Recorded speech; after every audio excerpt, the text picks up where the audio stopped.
페이지는 10페이지.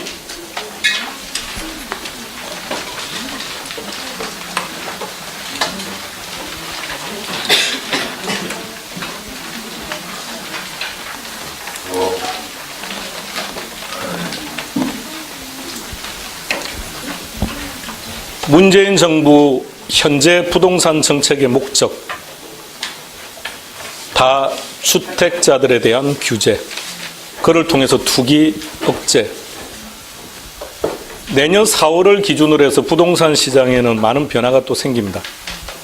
그러니까 다주택자들, 지금 다주택 가지고 있는 분들은 지금 심각하게 고민해 보셔야 돼요.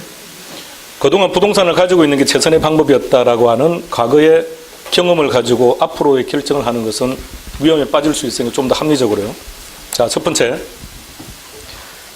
4월 이후에 다주택을 가진 자가 집을 처분하면 양도소득세율이 올라갑니다. 양도소득세를 종전보다 많이 내야 됩니다. 두 번째, 보유세에 대한 결정은 아직 되지 않았으나 어쨌든 가격이 잡히지 않는 한 보유세도 손 보겠다고 했으니까 보유세 부담이 늘어날 가능성이 큽니다. 다음, 다주택을 가지고 있다는 얘기는 오전에는 서초에서 살다가 오후에는 또 뭐 다른 데로 갔다가 또 저녁 때는 이렇게 한다는 얘기입니까? 그러면 다주택의 의미는요, 임대를 하고 있다는 얘기죠. 그런데 임대를 하시는 분들이 임대를 하고 있다는 것을 신고해서 정상적 세금을 내는 사람이 임대업을 하는 사람 중에 30%밖에 안 됩니다. 정부는 나머지 70% 모두 다 과세하겠답니다. 지금 이제 정부는 전부 다 네트워크 형성하는 중입니다.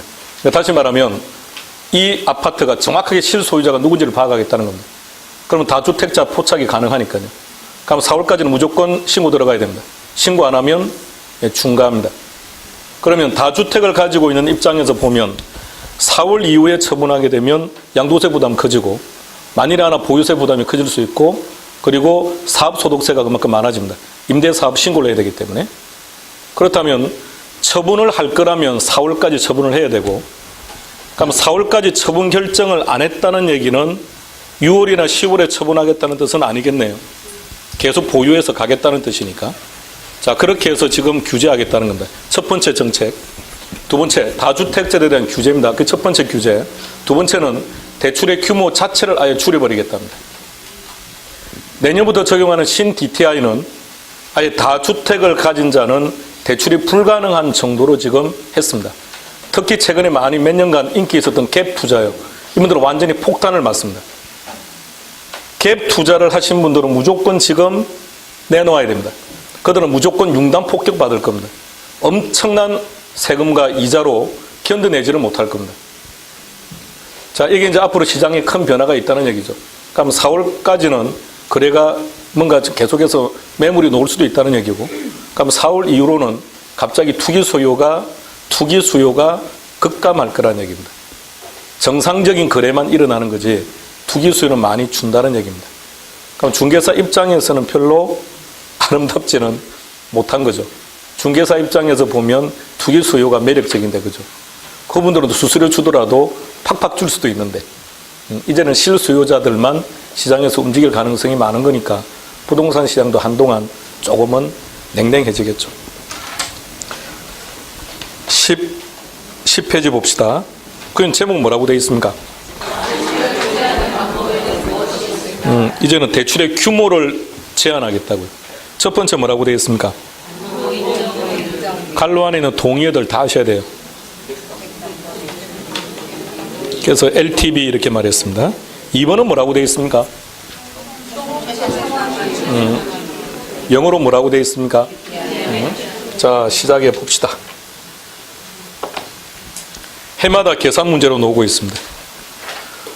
올해 28회 시험도 계산 문제로 나왔었고, 물론 이론 문제로도 나오는 것이고, 내년에 여러분들도 계산 문제로 또 만날 겁니다.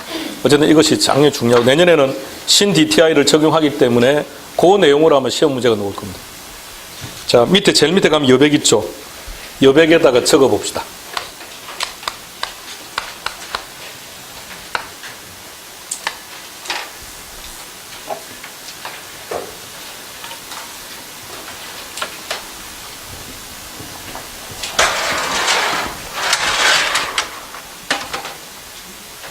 내일은 무슨 과목입니까? 공시요. 민법이 무슨 날입니까? 금요일은 칠판 대충 닦아도 되고요. 수요일은 깨끗하게 닦으세요. 민법생은 별로 신경을 안 씁니다. 막 이렇게 썩으면 포동으로 치우고 막 이렇게. 대충 하면 됩니다. 민법생은 아주 편안하게 강의합니다. 아니, 강의는 잘하고요. 똑같이 적으세요.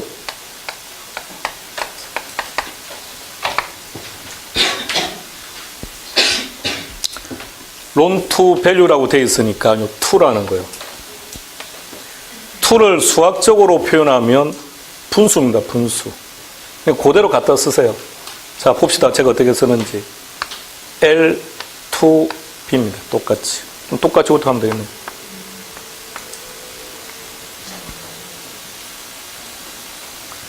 밸류는 부동산 가치, 가격 얘기하는 거고요. I는 인컴이니까 연봉, 연소득을 얘기합니다. 자, 이 과정에 반드시 알아야 될 게 있습니다. 은행에 대출 받아 보셨습니까? 그럼 빌렸다 이 말이죠. 빌렸으니까 갚아야죠. 갚을 때는 원금만 갚았습니까? 이자만 갚았습니까? 둘 다 갚았습니까? 둘 다 원금, 이자 합쳐서 이렇게 말합니다. 원리금. 그래서 원리금 상환액 이렇게 말합니다. 그러면 빌린 돈에서 갚아야 될 돈을 구하려면 여기에 뭐가 들어가면 됩니까? 이자율. 그런데 이렇게 기억하면 답을 못 찾아요. 이제 우리는 전문용어로 바꿔야 돼요. 빌렸다. 이렇게 말합니다.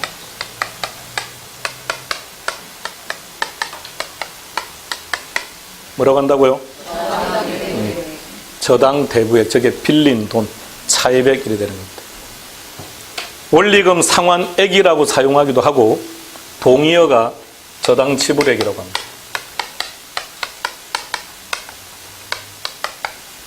저당 지불액과 원리금 상환액은 동의어니까 물론 둘 다 아셔야 됩니다. 다음에는 조금 더 동의어들을 더 공부할 거고요. 그럼 이때 적용하는 이자율. 이자율의 종류는 전체 6가지입니다. 이것도 나중에 한 3월달부터 합시다. 그 6가지 중에 여기에 사용되는 이자율의 이름을 이렇게 말합니다. 뭐라 부른다고요? 저당 상수. 그러니까 이제부터는 은행에 대출 받으러 갔을 때 이자율이 얼마입니까? 라고 묻는 게 아니고 뭐라고 묻는다고요? 저당 상수가 어떻게 되냐 묻는 거예요. 기억 안 나면 이렇게 하지 말고 모르면 그냥 이자율 이렇게 말하면 되는 거고 기억날 때는 그럼 저당 상수가 얼마냐고 물어보게 되면 당장 상담하던 텔러가 자세가 완전히 바뀔 거예요. 아, 이 사람이 전문가인가 보다 이렇게. 근데 또 거기다가 저기요 이렇게 당했다가 또 자, 읽겠습니다. 시작. 저당 대부액 곱하기 저당 상수는 저당 지불액. 3번 읽겠습니다. 시작. 저당 대부액 곱하기 저당 상수는 저당 지불액. 저당 대부액 곱하기 저당 상수는 저당 지불액. 저당 대부액 곱하기 저당 상수는 저당 지불액. 정확히 입력해도요. 얘 가지고 풀어야 되는 문제가 40문제 중에서 보통 4문제가 나와요. 자, 들어갑시다.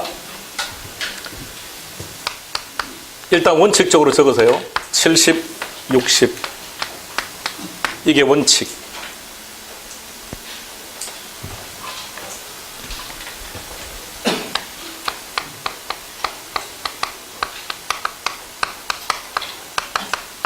투기 조정 지역은 60%, 50%.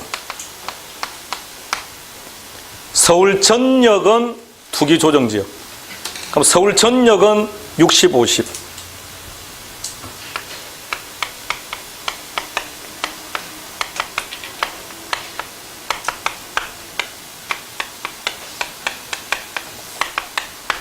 투기 과열 지역이거나 투기 지역일 때는 40%. 둘 다. 강남. 서울 전역은 60% 50% 다운되어 있습니다. 지금 이번 정책에서 올해 8월 달에 발표한 정부 정책에서입니다. 60 50. 강남은 40 40입니다. 그럼 한번 따져갑시다. 우리는 지금 여기서 뭘 구하는 게 목적입니까? 저당 대부에. 저게 무슨 말이라고요? 그럼 우리의 지금 목적이 뭔가요? 나는 대출 얼마를 받을 수 있을까를 구하는 거니까 저게 목적이라고요.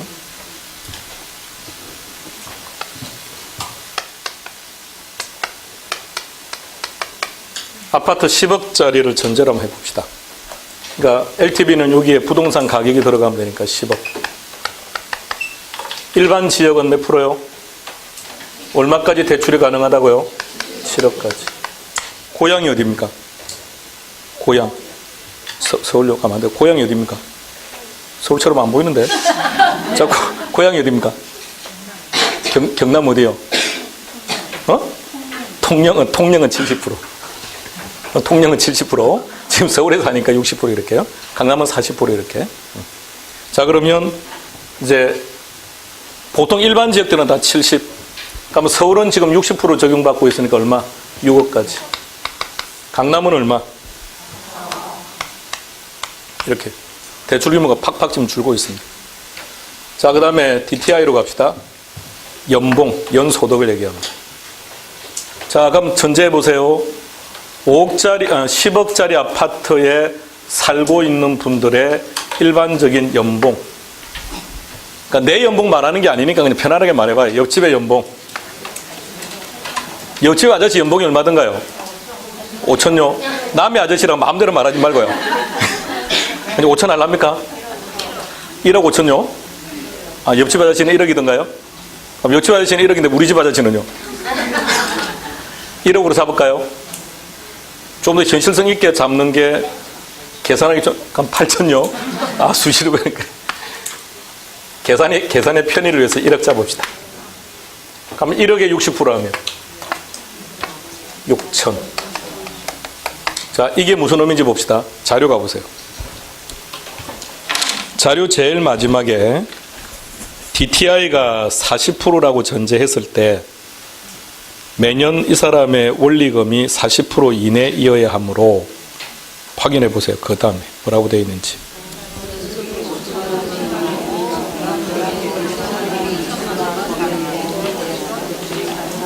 자, 그럼 보세요. 이게 40%라면 연봉이 5천이면 5사에서 2천 나오죠. 2천만 원만큼 빌릴 수 있다는 뜻이 아니고 뭐라고 하냐면 잘 보세요. 2천만 원 범위 내에서 대출이 가능한. 그러니까 자, 이걸 다시 해석해 볼게요. 연봉이 1억인 사람이 DTI가 60% 적용되는 지역에서는 6천이 나왔죠. 이 말은 이 사람은 1년 동안 6천만 원을 상환할 수 있는 범위 내에서만 대출을 받을 수 있다고요. 나머지 4천은 왜요? 먹고 살아야 되니까. 그래서 6천까지 가능하다는 겁니다. 자, 그런데 얘도 부채입니다. 론, 얘도 부채고 뎁, 얘도 부채입니다. 근데 둘은 성격이 완전히 달라요. 얘는 이렇게 됩니다. LTV에서 말하는 부채는 저당 대부액인데 DTI에서 말하는 부채는 저당 지불액이 됩니다. 그러니까 요 6천은 어디에 갖다 쓰는 겁니까? 여기에. 그럼 지금 우리는 뭘 구하는 게 목적이라고요? 저당 대부액 구하는 게 목적이라고. 그럼 뭐가 있어야 되는 겁니까? 저당 상수. 편의상 저당 상수가 10%라고 전제해 볼게요. 여기서 편의상 저당 상수가 10%라고 전제하면 어떻게 하면 되죠? 6천 나누기 0.1을 하면 되죠. 그럼 얼마까지 대출이 가능하다는 얘기입니까? 6억만. 6천 나누기 0.1. 계산 눌러봐요. 6억 이렇게 나오는 거예요. 600만 원이 아니고. 자, 6억을 빌릴 수 있다고. 자, 그러면 계속 가볼게요. 자, 일반 지역은 그렇고, 그러면 서울 지역은 50%만 가능하니까 5천이죠. 그러니까 얼마까지 가능하다는 겁니까? 5억까지 가능하다는 거고. 강남은 40%니까 4천 되니까 얼마까지 가능합니까? 4억까지 가능하다는 얘기입니다. 별 반응이 없으시군요. 연봉이 1억이라고 전제했을 때 이 금액까지 가능하다고요. 연봉이 5천이면요. 반으로 다 줄어버린다고요. 그러니까 대출받을 수 있는 규모를 지금 팍 줄인 겁니다. 자, 그런데 신 DTI입니다. 내년부터 이제 신 DTI를 적용해야 되니까. 자, 잘 들으세요. 갑돌이는 이미 대출을 한번 받았습니다. 첫 번째 담보 대출을 받을 때 2억을 대출받았습니다. 이자율은 5%짜리랍니다. 2억에 5%면 금액으로 환산하면 연 얼마가 되죠? 1,000만 원. 10년간 상환하기로 했답니다. 그럼 2억을 10년 동안 상환을 해야 되니까 1년 동안 총 상환하는 원금은 얼마가 되죠? 2억 나누기 10. 여기 나옵니까? 그럼 우리 계산 문제 포기할까요? 이것도 지금 제대로 뭐가 안 들어가는데. 자, 이런 상황이라고요. 자, 이런 상황에서 두 번째 대출을 지금 받으려고 해요. 그럼 신 DTI는 어떻게 적용하느냐? 자, 이 경우. 자, 두 번째 대출 받을 때 연봉 그대로 가져오세요. 연봉 1억이라고 했죠. 서울이니까 50% 적용합시다.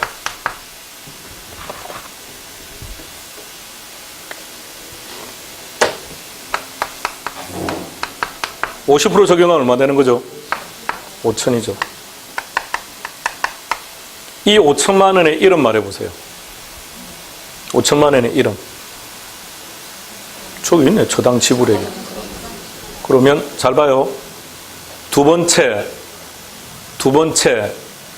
담보대출 금액의 저당 지불액에 마이너스 기존에 대출받은 거예요. 기존에 대출받은 거. 이자가 얼마죠? 1,000이죠. 뭘 지금 차감한다고요? 이자. 이게 올해까지입니다. 지금 오늘 대출받으면 올해 12월 31일까지 대출받으면 이 조건으로 대출받아요. 내년에 신 DTI는 여기다가 원금도 뺍니다. 원금도 빼면 얼마가 나옵니까? 2천 나와요. 그럼 저당상수 10% 적용했을 때 얼마 나옵니까? 2억 나옵니다. 아시겠습니까? 그 다음에 다른 이자가 또 있다면 그 이자도 빼야 됩니다. 대출 규모를 팍팍 줄이겠다는 겁니다. 그럼 다주택이라면 지금 이제 네 번째 주택을 가지고 있다면 다섯 번째 주택을 사기 위해서 대출을 받고자 한다면 현실 불가능하다는 거 아시겠습니까? 네. 예. 얘네들 몽땅 다 빼야 되니까 대출 못 받는다는 얘기입니다. 이걸 연봉을 1억을 잡아서 연봉을 5천을 잡아봐요. 어떻게 되는지. 5천에 50%면 2,500 되죠. 2,500에서 1,000 빼고 2,000 빼면 하나도 못 빌린다는 얘기입니다. 그러니까 현실적으로 다주택자들은 이제 대출받기가 현실적으로 내년부터는 불가능해졌다는 얘기고, 여기에 DSR을 적용할까 말까는 지금 고민 중이라는데 일단 결정을 했습니다. 내년 하반기에 적용한답니다. 얘는 내년에 1월 1일부터 신 DTI는 적용하는 거고 DSR은 내년 하반기에 적용하겠답니다. 얘는 뭐까지 빼느냐? 자동차 활부가 있으면 자동차 활부 금액도 다 뺍니다. 마이너 통장 다 뺍니다. 하여튼 대출 받은 게 있으면 남의 돈 빌려 쓴 게 있으면 전부 다 뺍니다. 예. 그래서 앞으로 대출은 아주 곤란해지도록. 그러니까 지금 가계대출이 너무 심각하다는 얘기입니다. 가계대출 너무 심각해서 이러다가는 너도 나도 다 파산을 해야 되니까 대출을 조정하겠답니다. 자, 막둥이 걱정하지 말아요. 막둥이는 서울에 살아도 강남에 살아도 70%예요. 걱정하지 말아요. 깜짝 놀랐죠. 아씨, 내가 이제 집 어떻게 사냐. 걱정하지 마요. 그러니까 막둥이는 지금 뭘 제일 고민해야 되냐. 연봉을 빨리 높이는 걸 고민하는 거야. 그래 많이 빌릴 수 있으니까. 자, 자료 12페이지 가보세요.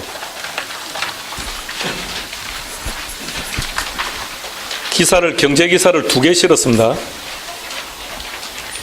12페이지에 있는 내용은 한겨레 신문에서 나와 있는 건데, 12페이지는 그림 2개 있습니까? 위에 두 번째 그림 한번 보세요.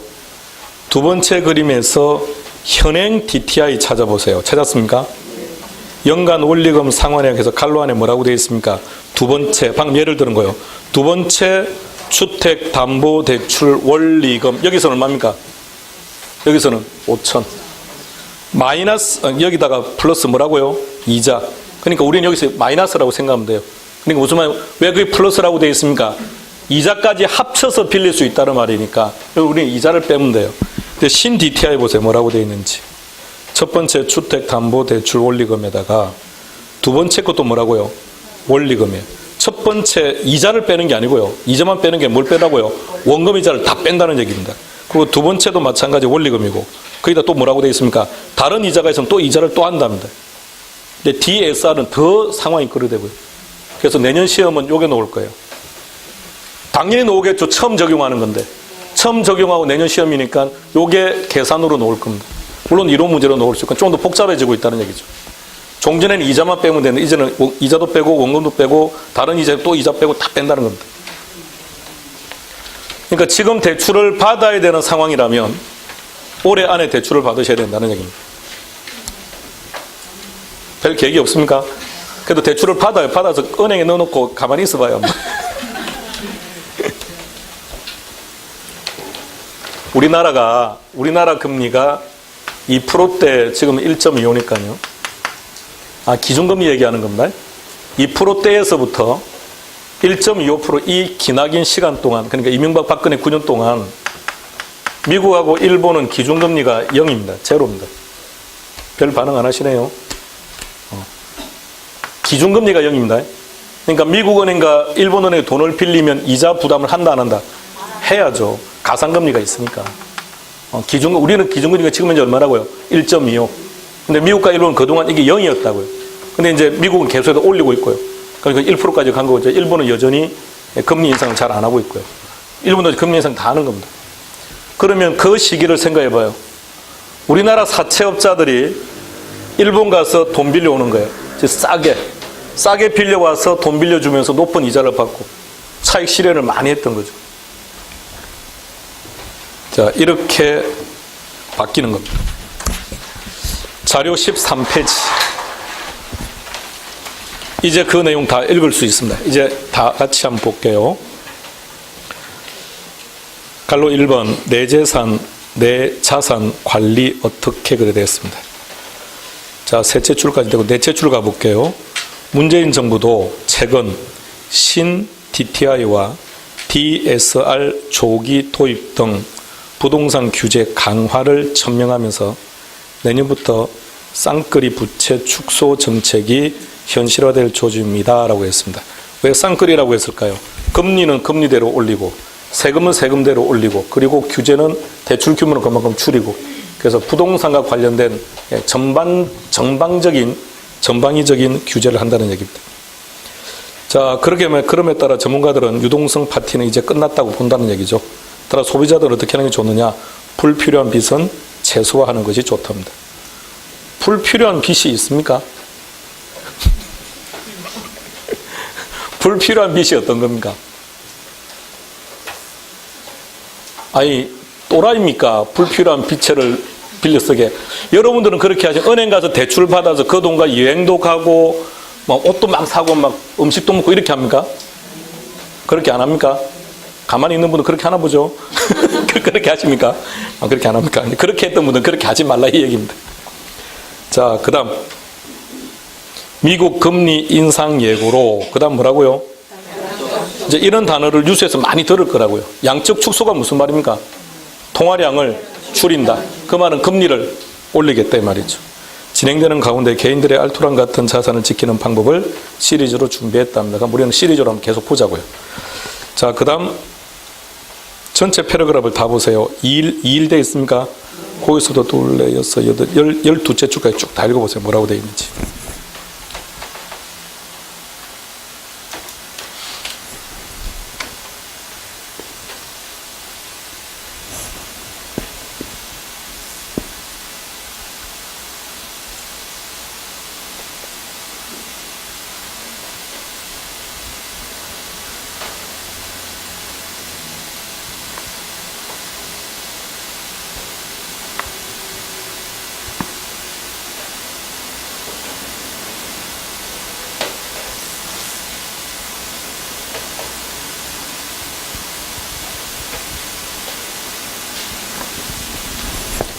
단어 하나만 좀 구경해 봅시다.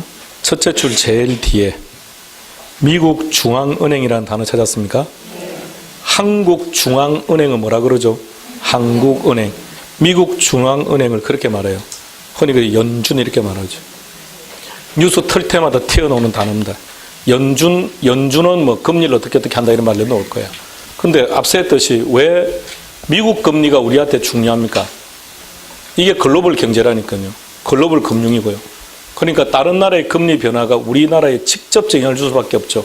자, 미국과 우리의 금리가 미국은 1%, 우리가 지금 3%라고 합시다.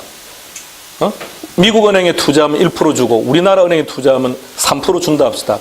그러니까 미국이 기준금리를 1% 올린다고 해본들 걔는 2%, 우리는 3%죠. 그러니까 우리 달러가 많이 빠져나가지 못하겠지만 지금은 미국과 우리나라의 금리 차이가 별로 없다고요. 차이가 없다. 0.25 정도 차이밖에 안 난다고요. 근데 미국 금리를 올리는데 우리가 안 올리면 어떤 문제가 생깁니까? 미국의 이자율이 더 높죠. 그러면 달러는 이후 불문하고 빠져나간다고요. 수익도 크고 안정성도 좋으니까. 이래 되면 우리 경제가 심각한 문제를 발생시킬 테니까 우리 금리도 어떻게 된다고요? 무조건 올릴 수밖에 없다는 거죠. 그런데 미래 경기가 불확실하고 위험하고 침체될 가능성이 높다면 우리가 금리 인상이 무진장 고통스러울 수 있다는 겁니다. 근데 우리 경제도 어떻다고요? 지금 낙관을 했죠. 2008에서 3%로 예측을 했으니까 경제도 좋아진다고 그러고 미국도 금리 올리면 당연히 우리는 어떻게 하는 겁니까? 무조건 이유 불문하고 올리는 거죠. 근데 최근 우리나라 추세는 미국 금리가 올라서 올리는 것보다는 그러니까 한 5년 전만 따지면 올리면 무조건 올려야 됩니다. 안 올리면 안 되는데 지금 현재는 그런 형태보다는 걔들이 올려서 올리는 것보다는 우리 경기가 좋으면 올리고 우리 경기가 위험하고 불확실하고 안 좋아질 것 같으면 금리를 어떻게 한다고요? 내린다고요. 그럼 그동안 미국 금리가 올릴 때도 우리가 올리지 못한 이유는요. 우리 경제가 됐다는 겁니까? 안 좋았다는 얘기입니다. 근데 우리도 지금 호전된다는 지표들이 나오고 있으니까 이제 금리를 올리는데 부담이 없다는 얘기죠. 자, 또 하나요. 문재인 정부가 들어선 지 이제 6개월 됐습니다. 문재인 정부가 들어서던 초기 6개월 전하고 지금하고 경제 성장률이 좋아졌습니까? 나빠졌다 그러던가요? 좋아졌다는 겁니다. 자, 그럼 다시 말하면 부동산 시장에 규제를 하고 있음에도 불구하고 경제 지표가 개선되었다는 얘기예요. 그러면 현 정부는 부동산 시장의 규제를 보다 더 강력하게 할 수 있는 동력을 얻었다는 얘기죠. 대한민국에는 말입니다. 부동산과 관련되어서 먹고 사시는 분이 70%입니다. 자, 현재 이런 정책으로 가면 누가 일단 제일 큰 타격을 받을까요? 건설업자들요. 건설회사들이 일단 타격이 제일 크겠죠. 근데 일군 건설회사들은 걱정할 필요 없습니다. 이미 외국으로 이미 상당 부분이 나가 있기 때문에 상관없는데 중소건설업자들은 아마 상당 부분 도산할 가능성이 높습니다. 일단. 자, 그럼 일단 이래 되면 일단 부동산 규제를 이렇게 자꾸 하게 되면 일단 건설회사가 힘들어질 거고요. 중개업자는요? 이삿짐 센터는요? 인테리어 업자는요? 중개사고는요? 그러니까 이게 관련된 사람 너무 많다니까요. 자, 그러면 과거 정부들을 잘 생각해 봐요. 이명박 정부가 들어서자마자 777 얘기했습니다. 경제 성장률 7% 얘기했는데 3.5%밖에 안 됩니다. 그렇게 욕을 했던 노무현 정부는 5%입니다. 그 정부 5년 동안 경제 성장률이 평균 5%고요. 이명박은 3.5고요. 박근혜 정부는 2.5고요. 마지막은 제로였고요. 자, 그렇다면 자, 이명박 정부가 들어섰을 때 첫 번째 했던 사업이 어떤 거죠? 4대강, 전부 토목 산업 아닙니까? 부동산 쪽이죠. 왜 그쪽에 돈을 자꾸 투자하려고 하는 거죠? 방금 70%가 먹고 사는 게 부동산이라고요. 그쪽에 돈을 투입해 경제 성장률이 좋아지는 거죠. 근데 현 정부는 지금 6개월 동안 정책을 반대로 갔죠. 부동산 시장 규제했죠. 지표가 잘못되었다면, 오히려 경제 성장률이 다운되었다면 아마 규제가 강력한 드라이버를 걸기가 힘들었을 거예요. 여기 이제 비판을 많이 받을 테니까. 근데 오히려 경제 성장률이 개선되었다는 거죠. 그러면 부동산 시장을 규제하는데도 경기 지표가 좋아지고 있다면 보다 더 강력하게 규제를 할 수 있는 일단 동력을 얻었기 때문에 단기간에 끝나지는 않을 거란 얘기죠. 자, 계속 갑시다. 뭐라고 되어 있는지. 연준 단어 하나 봤고요. 정부 역시 부동산 시장과 관련해 부양에 초점을 맞췄던 지난 9년간은 달리 이제는 억제 쪽으로 방향을 틀겠답니다. 12사 가계 부채 대책에서 이제 뭐가 나와 있습니까? 신 DTI는 내년부터 적용. DSR 시행 시기는 내년 하반기로 일단 하겠답니다. 일단 하반기라면 언제를 말합니까? 그래서 그건 미지수라는 얘기입니다. 하반기 안 될 수도 있습니다. 넘어갈 수도 있다는 거. 일단 신 DTI는 바로 적용.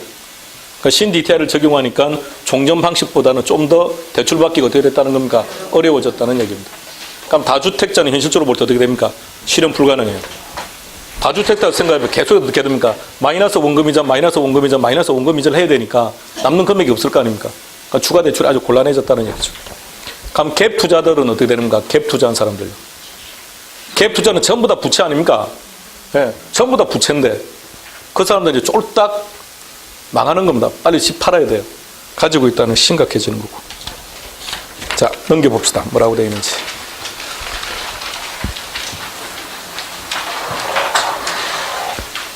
금리 인상은 금융부채 보유 가구들의 이자 부담 상승으로 직결될 것이고, 그 다음에는 한번 쭉 보시면 되고, 쭉쭉쭉. 자, 8째 줄 가보세요. LG경제연구원 연구위원이 한 말 찾았습니까?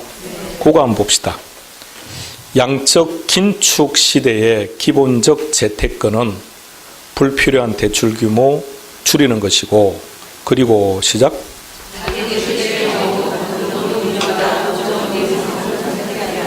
지극히 상식적인 이야기를 한 거지만 이게 원칙인 거죠. 그죠? 대출 줄이고, 어쩔 수 없는 대출이라면 어떻게 하라고요? 고정금리요. 그럼 지금 우리가 대출을 받은 상태라면, 지금 대출을 받아서 하시는 분이라면 변동금리랑 빨리 은행 찾아가서 고정금리로 갈아타세요. 고정금리로 빨리 갈아타야 돼요. 왜냐하면 고정금리로 갈아탐으로 해서 발생하는 이자 부담이 있을 겁니다. 비용 부담이. 문제는 그게 중요한 게 아니라 금리 인상이 한 번으로 끝나면 상관없는데 이게 일정 기간 동안 지속적으로 금리가 계속 상승할 겁니다. 따라서 지금 변동금리로서 부담하시는 분은 앞으로 점점 부담이 커지니까 고정금리로 갈아타는 것을 상담하고 고민하셔야 됩니다. 자, 마지막 보시면 자본시장연구원의 연구원 실장이 한 말이 있을 겁니다. 찾았습니까? 자, 최근 정시는 찾았죠? 시작. 최근 정시는 금리보다 경기 상승 속도에 더 큰 영향을 받는 만큼 당분간 금리 인상과 주가 상승이 병행될 것이다. 자, 봅시다. 금리가 인상되었다면 주가는 어떻게 된다고요? 무조건 떨어진다고. 이런 기억해라 그랬습니다. 이게 원칙이고 법칙이에요. 반비례입니다. 근데 지금 마지막에 이 전문가는 TV도 자주 나오는 사람인데, 우선 개인의 견해니까 좀 보자고요. 이 사람이 지금 어떤 얘기를 했느냐면, 최근 우리 주가는 금리에 연동해서 움직이는 것보다는 경제 성장률에 연동해서 움직이는 것이 크대요. 향후 우리 경제는 어떻게 된다고 본 겁니까? 좋아진다고 본 거죠. 그럼 주가도 한동안 상승하지 않을까라고 지금 본다는 거죠. 그러니까 한동안 금리 상승과 주가 상승 계속해서 동시 상승으로 이어질 가능성이 많다고 지금 본 겁니다. 자, 방금 읽은 거 다시 보시죠. 최근 정시는 금리보다는 경기 상승 속도에 더 큰 영향을 받는답니다. 그렇기 때문에 금리가 인상은 되지만 주가가 떨어지는 것이 아니라 주가도 상승해질 가능성이 많다고 본 겁니다. 이 경제 내용의, 요 경제 사설 내용의 앞에 제목이 뭐였습니까? 제목 봐요, 제목. 내 재산 관리 어떻게. 결론은 뭐라고 제시한 겁니까? 주식으로 가라고 말을 한 거예요, 지금. 금리를 인상하면 주가가 떨어지는 게 원칙인데, 최근에 우리 경제 상황이라고 하는 것은 이 주가라는 게 금리와 연동해서 움직이는 것보다는 경제 성장 속도에 따라서 움직이는 게 크더랍니다. 그럼 정부가 금리를 올린다고 할지라도 경제 성장률이 지금 좋아진다고 예측을 하고 있으니 주가도 상승할 거라고 본다는 거죠. 그러면 은행에서 대출 받아서 높은 이자 부담하지 말고 뭐하라고요? 주식에 투자하는 것이 바람직하지 않겠느냐라는 견해를 밝혀놓은 겁니다. 자, 시리즈로 낸다고 했으니까 나올 때마다 계속해서 이번 2달 과정 동안 계속 보는 걸로 하겠습니다.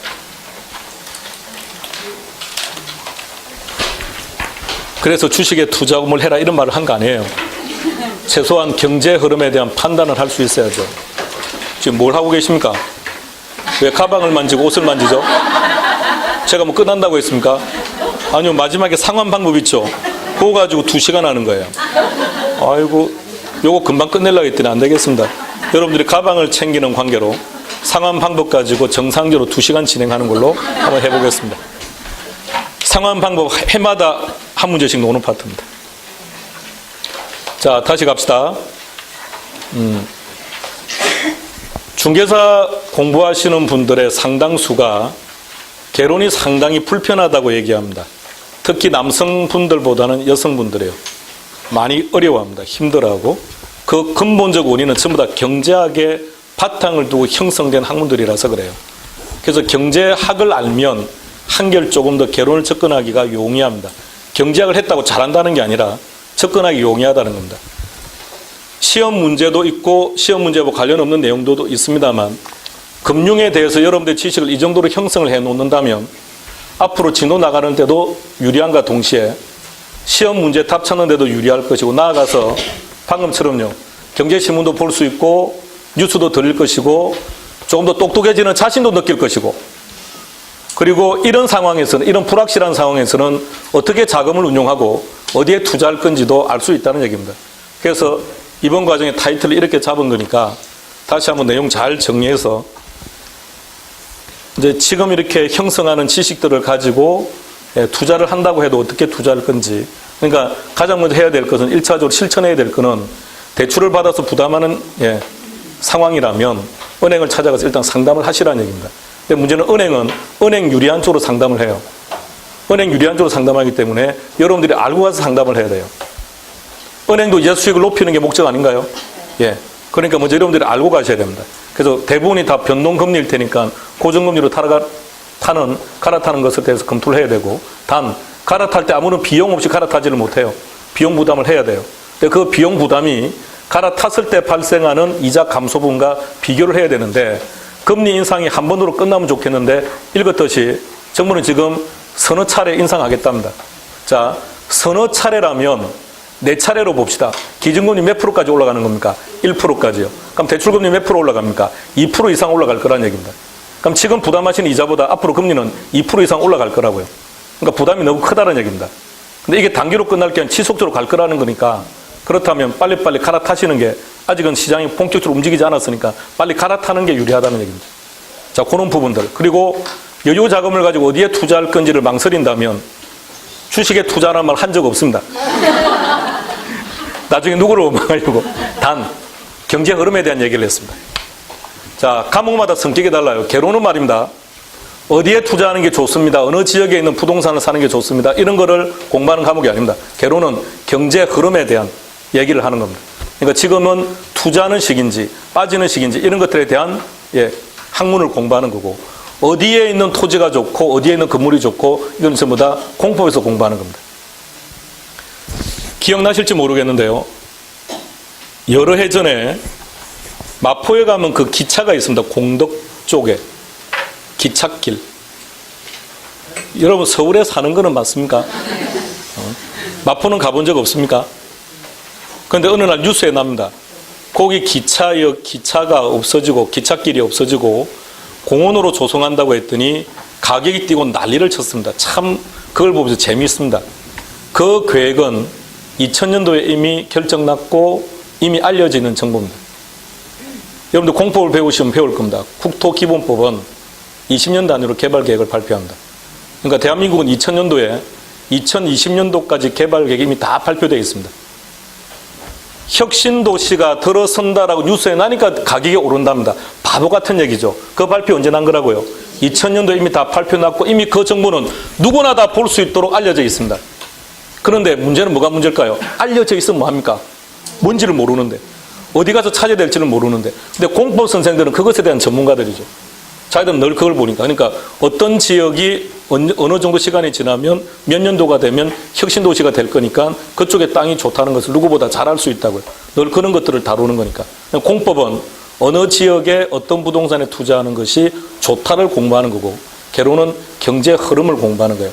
흐름상 부동산 시장은 금리로 인해서 위험성이 커지고 있다는 얘기고 그런데 주가라고 하는 것이 경제 성장률에 따라서 움직이고 있으니까 향후 경제 성장률이 개선될 가능성이 높다고 보고 있으니 얘는 앞으로도 지속적으로 상승할 거로 본다는 거죠. 그렇다면 어디에 투자할 것인지.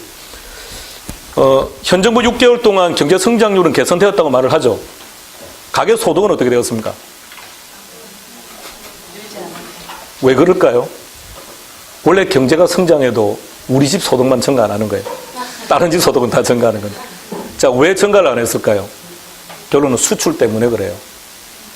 그러니까 내수가 좋아지고 재래시장이 좋아지고 정말 밑바닥 경제가 좋아지면 우리 가계 소득이 증가를 해요. 바로바로. 근데 그게 아니라 수출이 좋아진 거예요.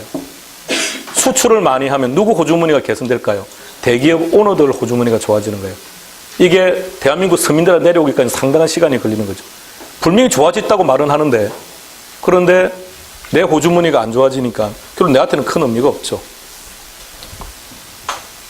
이재용 씨가 구속되고 난 다음에 삼성 주가는요, 더 올랐습니다. 그죠? 삼성의 배당 이익은요, 올해가 최고였습니다. 그가 구속되어 있으니 더 잘 됩니다. 외국 애들이 그렇게 말한다 그러죠. 아, 한국도 이제 투명해지나 보다. 과거는 재벌 총수가 들어간다 그러면 바로 빼주더니 이제는 구속을 시키는 거 보니 기업도 투명해지고 나라도 투명해지니까 대한민국에 투자해도 괜찮구나 하고 느낀다는 거예요. 그러니까 외국 돈이 자꾸 들어온다는 얘기죠. 그러니까 주가는 어떻게 된다고요? 그럼 어디에 투자할 것인지에 대한 결정을 아니요 하라고 한 거 아니에요. 이게 또 오해하면 안 돼요. 그런 한 적 없어요. 단지 시장의 흐름만 얘기했을 뿐입니다. 자, 오늘은 여기까지 하겠습니다. 다음 시간에 뵙겠습니다. 수고했습니다.